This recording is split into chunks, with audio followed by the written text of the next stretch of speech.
سورہ بقرہ آیت نمبر 208، دوسرا پارہ آیت نمبر 208۔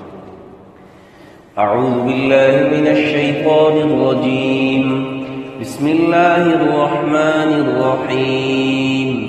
یا ایہا الذین آمنوا ادخلوا فی السلم کافۃ ولا تتبعوا خطوات الشیطان إنه لكم عدو مبين۔ فإن زللتم من بعد ما جاءتكم البينات فاعلموا أن الله عزيز حكيم۔ هل ينظرون إلا أن يأتيهم الله في ظلل من الغمام والملائكة وقضي الأمر وإلى الله ترجع الأمور۔ صدق الله العظيم۔ یا ایھا الذین آمنوا ادخلوا فی السلم کافۃ، اے ایمان والو ایمان میں اسلام میں پورے داخل ہو جاؤ۔ ولا تتبعوا خطوات الشیطان، شیطانوں کے راستوں میں شیطان کے قدموں پر مت چلو۔ انہ لکم عدو مبین، بے شک وہ تمہارا کھلا دشمن ہے۔ فإن زللتم، پھر تم ڈگمگانے لگو، من بعد ما جاءتکم البینات، بعد اس کے کتاب پر صاف حکم آپ کے پاس پہنچ چکا، فاعلموا، تو جان لو، ان اللہ عزیز حکیم، بے شک اللہ تعالیٰ زبردست بھی ہے اور حکمت والا بھی ہے۔ هل ينظرون الا ان يأتيهم اللہ، کیا وہ اسی کی راہ دیکھتے ہیں کہ اللہ تعالیٰ ان کے پاس آئے، فی ظلل من الغمام، بادلوں کے سائوں میں، سائبانوں میں، والملائکۃ، اور فرشتے بھی اللہ کے ساتھ آئے، وقضی الامر، اور یہ قصہ طے ہو جائے، یعنی حکم پورا ہو جائے، وإلی اللہ ترجع الامور، اور اللہ کی طرف سارے کام لوٹیں گے۔ کل کے سبق میں جو آخری آیت ہے، ومن الناس من یشری نفسہ ابتغاء مرضات اللہ، اور ایک ومن الناس من یعجبک قولہ فی الحیاۃ الدنیا، تو یہ جو منافق کا تذکرہ ہے، ویسے تو یہ آیات سب منافقین کے لیے ہے اور سب منافقین پر فٹ بھی آتی ہے کہ بظاہر جب آپ سے ملیں گے چوپڑی چاپڑی باتیں کریں گے اور آپ سمجھیں گے کہ یہی سب سے میرا بڑا خیر خواہ ہے، لیکن ان کی مثال بغل میں چھری اور منہ میں رام رام، کہ یہ اخنس نبی پاک صلی اللہ علیہ وسلم کے پاس جب آتا تھا تو بڑی چوپڑی چاپڑی باتیں کرتا تھا اور اپنے ایمان کی پر قسمیں بھی کھاتا تھا، لیکن واپس جاتے ہوئے کسی کی کھیتی جلا دیتا، کسی کے جانوروں کے پاؤں کاٹ دیتا، جانور زخمی کر دیتا، جانوروں کو ہلاک کر دیتا تھا۔ تو یہ آیت اس کی طرف اشارہ ہے۔ اسی طرح منافقین بھی بظاہر تو آپ کو بڑے میٹھے میٹھے نظر آئیں گے، بڑے آپ کے ساتھ جو چوپڑی چاپڑی باتیں کریں گے، لیکن اصل میں اندر سے جو ہے وہ آپ کا نقصان کرنے پر تلے ہوتے ہیں اور نقصان کرنے پر کوئی کسر باقی نہیں چھوڑتے۔ اسی طرح اس کے مقابلے میں ومن الناس من یشری نفسہ ابتغاء مرضات اللہ، کہ لوگوں میں سے ایک شخص وہ ہے جو اپنی جان کو اللہ کی رضا کے لیے بیچتا ہے۔ روایت میں آتا ہے کہ حضرت صہیب رومی رضی اللہ تعالیٰ عنہ یہ ہجرت کے ارادے سے آپ صلی اللہ علیہ وسلم کی خدمت میں آتے تھے، راستے میں آ رہے تھے، راستے میں مشرکین نے روک لیا اور ان کو گھیر لیا۔ تو حضرت صہیب رومی رضی اللہ تعالیٰ عنہ نے ان سے کہا کہ میں اپنا گھر اور تمام مال آپ کو اس شرط پہ دیتا ہوں کہ مجھے مدینے جانے دو۔ مکہ سے مدینہ ہجرت کر رہے تھے، تو انہوں نے ان سے فرمایا کہ میں مجھے مدینہ جانے دو، اس کے بدلے میں میرے گھر جان مال سب کچھ جو ہے وہ آپ کو میں دیتا ہوں اور ہجرت سے نہ روکو۔ اس پر وہ راضی ہو گیا اور صہیب رضی اللہ تعالیٰ عنہ آپ صلی اللہ علیہ وسلم کی خدمت میں چلے گئے۔ تو اس قسم کے مخلصین کے لیے کہ اللہ کا حکم پورا کرنے کی خاطر اپنی جان مال تک بھی لٹا دینے کی جسے دریغ نہیں کرتے، ان کے جو ہے وہ مدح کے لیے، ان کی تعریف کے لیے آیت نازل ہوئی۔ جو آج کی آیت ہے اس میں اللہ تعالیٰ فرمایا کہ اے ایمان والو، ایمان اسلام کے اندر پورے پورے داخل ہو جاؤ۔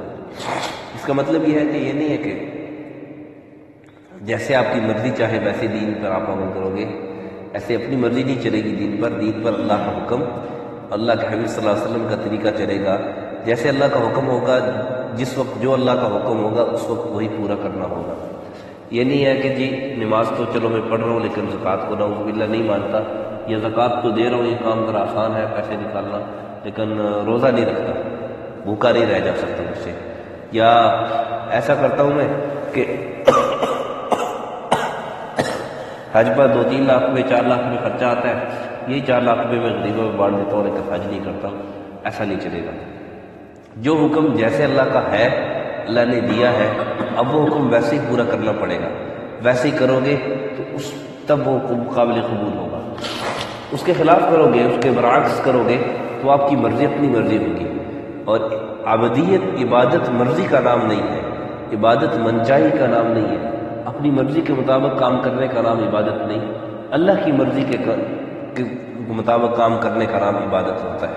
اسی طرح کوئی آدمی یہ کہے کہ جی قربانی پہ کیا میں 50-60 ہزار روپے کا جو ہے نا وہ جانور لوں گا، 50-60 ہزار روپے خرچ کر دوں گا، اتنا 50-60 ہزار روپے میں کسی غریب کو دے دوں گا تو چلو اس کا پورے جو ہے نا سال بھر کا خرچہ چل جائے گا، یا جو لاکھ تک کا جانور خریدتے ہیں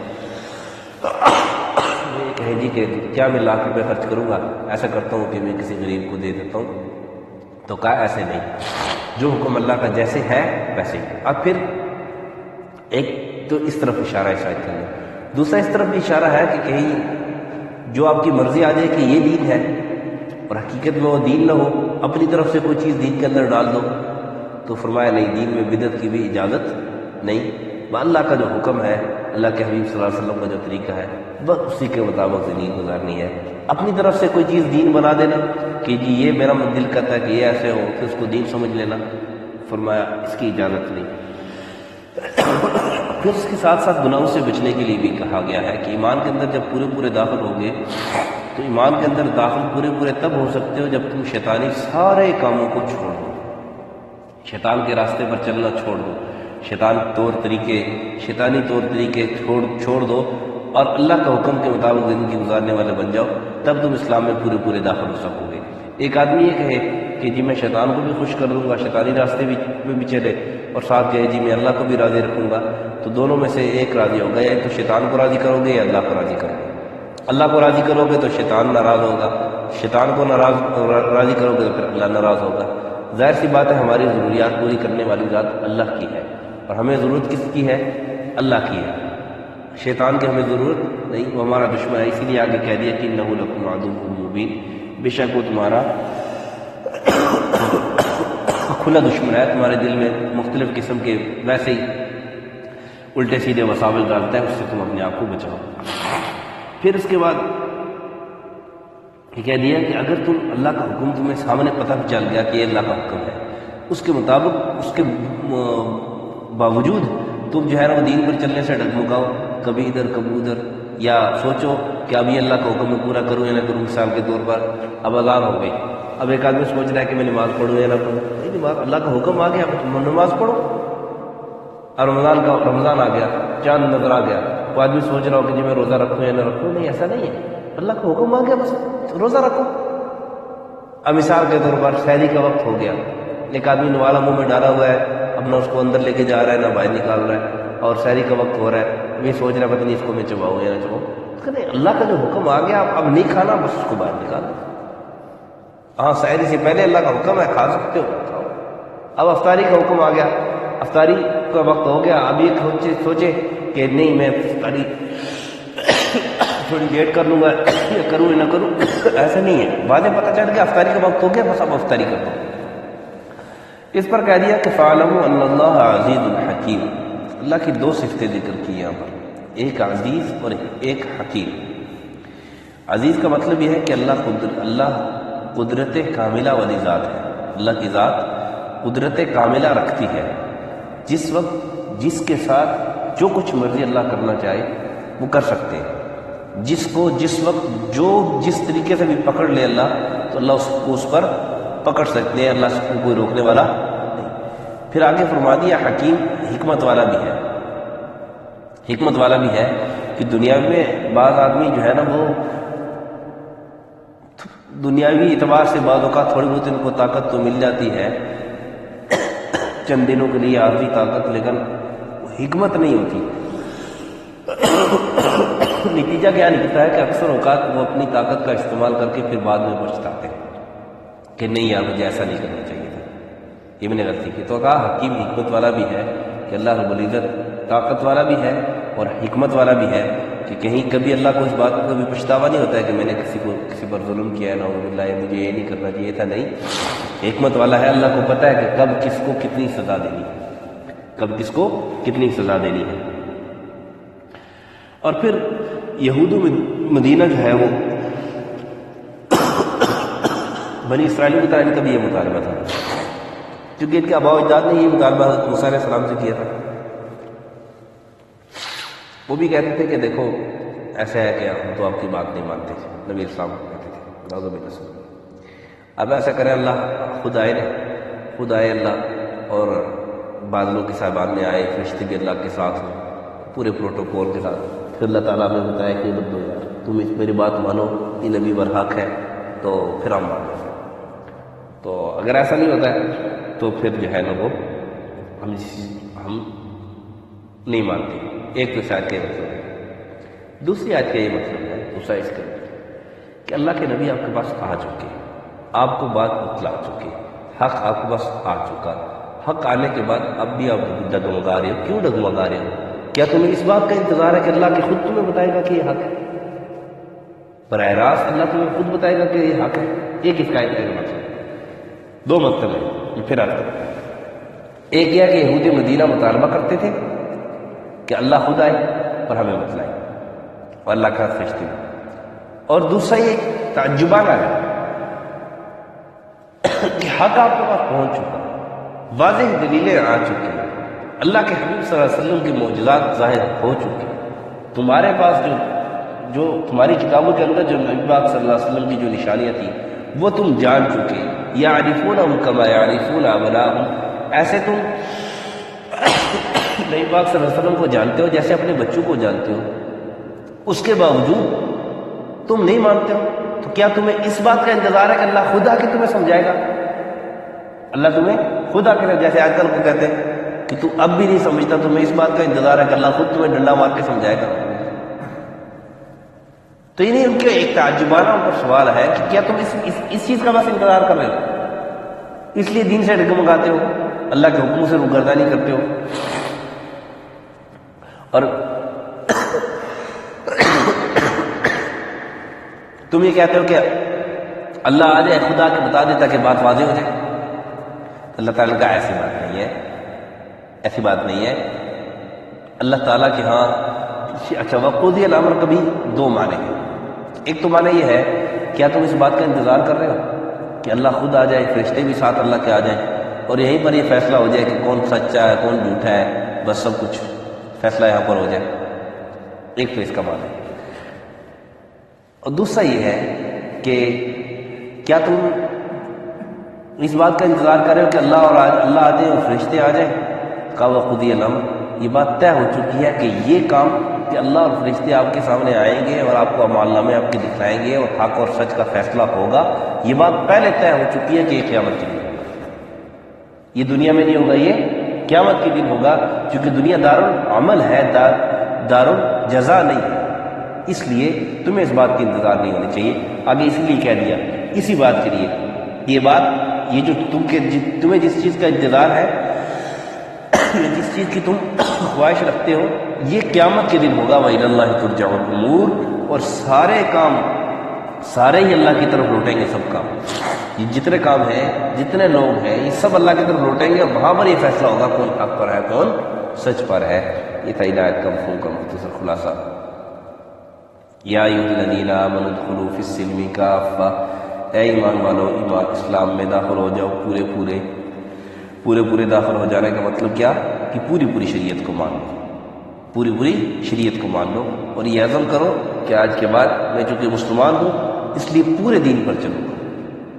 یہ نہیں ہے کہ جو میرے لیے آسان ہے اس پر چل رہا ہوں، جو تھوڑا سا مشکل ہے اس پر ڈگوں گا. نہیں، پورے دین پہ چلوں گا.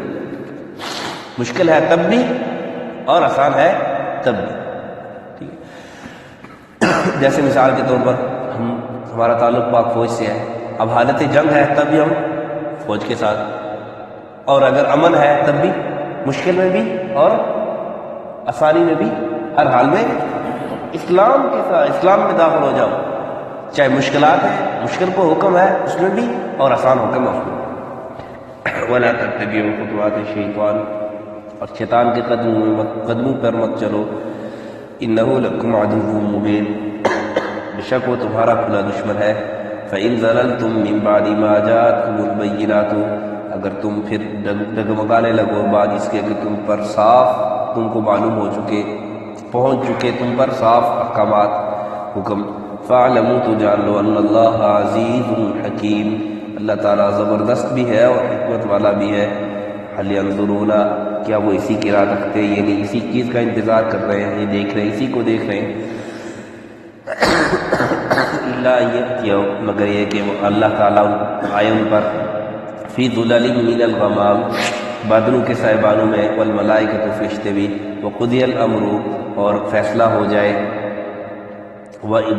بات کا، وإلی اللہ ترجع الامور، اور اللہ کی طرف لوٹیں گے سارے کام. سارے کام جتنے بھی ہیں ان کی رجاع جو ہے، وہ ان کی جو لوٹنا ہے وہ سب اللہ کی طرف ہے.